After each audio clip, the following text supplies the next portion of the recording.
दोस्तों, family court act 1964 का section 12 ये कहता है कि फैमिली केस का 6 माह के अंदर फैसला हो, और इसी बात को 2018 YLR 1231 में भी नरेट किया गया है।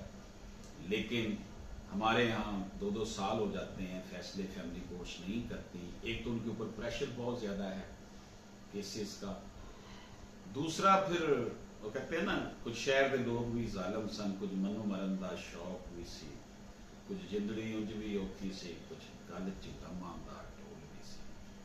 कुछ जजेस भी हमारे जो है ना, वो फिर इतना प्रेशर में होते हैं, इतने केसेस के वो चाहने के बावजूद भी बेचारे केसेस का फैसला नहीं कर पाते, और ये सिलसिला दराज सितम का चला जाता है। क्लाइंट ये समझता है कि मेरे वकील साहब की ये नाहली है कि वो फैसला जल्दी नहीं करवा रहे, लेकिन उधर अदालत में ये होता है कि जज के पास 200 150 केस रोज लगे होते हैं। दूसरी पार्टी के टैक्टिस भी वो जज साहब को बर्दाश्त करने पड़ते हैं।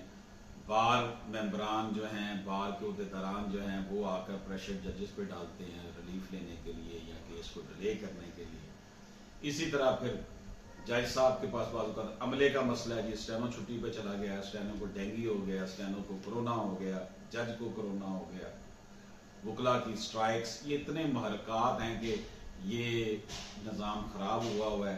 और इसमें जो सैंडविच बनता है वो बेचारा वकील बन जाता है, जो काम करने वाला वकील है, जो दिल से काम करता है, जो प्रोफेशनल वकील है, वो उसको भी उसी कटहरे में खड़ा कर दिया जाता है कि ये केस हमारा वकील ने खराब कर दिया या दूसरी पार्टी से मिल गया। सबसे सौखा काम यही है।